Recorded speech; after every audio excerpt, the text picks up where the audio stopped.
Hi കൂട്ടുകാരെ, എല്ലാവർക്കും അജിമോൾസ് വേൾഡിലേക്ക് സ്വാഗതം.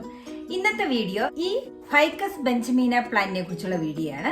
ഈ വീഡിയോയിലൂടെ ഞാൻ പറയാൻ ഉദ്ദേശിക്കുന്നത് ഈ പ്ലാന്റിന്റെ കെയർ, ബെനഫിറ്റ്സ്, ഇതിനെ എങ്ങനെ റീപോർട്ട് ചെയ്യണം, ഇതിന്റെ ഇലകൾ പൊഴിയാതെ നമുക്ക് എങ്ങനെ നോക്കാം എന്നുള്ള വീഡിയോ ആണ്. ഈ വീഡിയോ നിങ്ങൾക്ക് ഇഷ്ടപ്പെടുകയാണെങ്കിൽ ലൈക്ക് ചെയ്യാനും ഷെയർ ചെയ്യാനും സബ്സ്ക്രൈബ് ചെയ്യാനും മറക്കരുത്.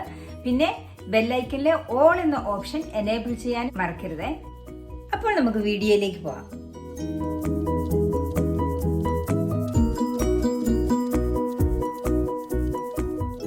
ഈ ചെടിയെ നമ്മൾ വലിയ പോട്ടിൽ ആദ്യമേ തന്നെ നടുന്നതാണ് ഏറ്റവും നല്ലത്. അല്ലെങ്കിൽ ഇത് എത്രയും പെട്ടെന്ന് തന്നെ റൂട്ട് ബൗണ്ട് ആയി പോകുന്നതായിരിക്കും. ഇത് സൺലൈറ്റ് ഒത്തിരിയേറെ ഇഷ്ടപ്പെടുന്ന ചെടിയാണ്. പക്ഷേ ഡയറക്റ്റ് സൺലൈറ്റ് ഇതിന് കൊള്ളുകയില്ല, ഇലകൾ പൊഴിഞ്ഞു പോകും. പക്ഷേ ഇൻഡയറക്റ്റ് സൺലൈറ്റ് ഒത്തിരിയേറെ നല്ലതാണ്. ആഴ്ചയിലൊരിക്കൽ മണ്ണ് നന്നായി നനയുന്ന രീതിയിൽ വെള്ളം ഒഴിച്ചു കൊടുക്കുക.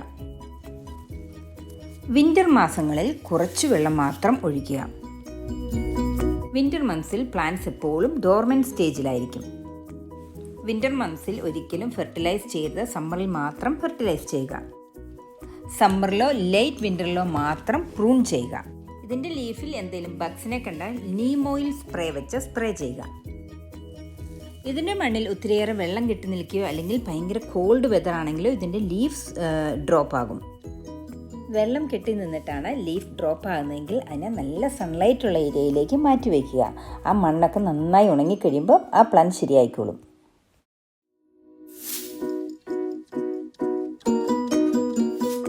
ഇനി ഈ ചെടിയുടെ ബെനിഫിറ്റ്സ് നോക്കാം. ഇത് നമ്മുടെ എയർ പ്യൂരിഫൈ ചെയ്യുന്ന ഒരു ചെടിയാണ്. നാസയുടെ സ്റ്റഡി പറയുന്നത് ക്യാൻസർ കോസിങ് കെമിക്കൽസായ ഫോർമാൽഡിഹൈഡ്, സൈലിൻ ആൻഡ് ടുലിൻ പോലെയുള്ള കെമിക്കൽസിനെ നമ്മുടെയൊക്കെ എയറിൽ നിന്ന് റിമൂവ് ചെയ്യാൻ ഈ ചെടിക്ക് കഴിവുണ്ട് എന്നാണ്.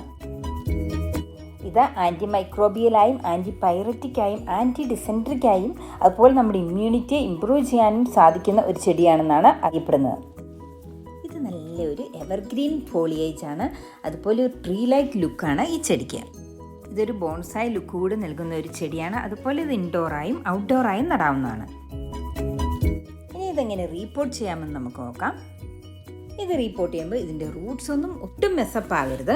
ഇതിൻ്റെ റൂട്ട്സ് ടച്ച് ചെയ്താൽ തന്നെ ഈ ചെടിയുടെ ഇലകൾ ഡ്രോപ്പ് ആൻ തുടങ്ങും.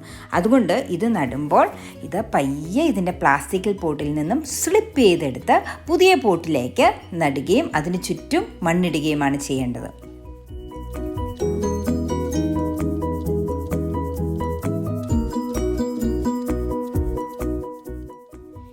ഈ ചെടിയുടെ ചൂട്ടിലെ മണ്ണ് ഒട്ടും ഡ്രൈ ആയി പോകാതെ നമ്മൾ സൂക്ഷിക്കേണ്ടതാണ്. ഡ്രൈ ആയാൽ ഉടനെ ഇതിൻ്റെ ഇലകൾ പൊഴിയാൻ തുടങ്ങും. അതുപോലെ ഞാൻ മുമ്പിൽ പറഞ്ഞതുപോലെ ഇതിൻ്റെ മണ്ണിൽ ഒത്തിരിയേറെ വെള്ളം കെട്ടി നിന്നാലും ഇതിൻ്റെ ഇലകൾ പൊഴിഞ്ഞു പോകുന്നതായിരിക്കും. അപ്പോൾ രണ്ട് കാര്യങ്ങളാണ് നമ്മൾ ശ്രദ്ധിക്കേണ്ടത്. മണ്ണൊത്തിരി ഡ്രൈ ആയി പോകരുത്, അതുപോലെ വെള്ളം കെട്ടി നിൽക്കരുത്.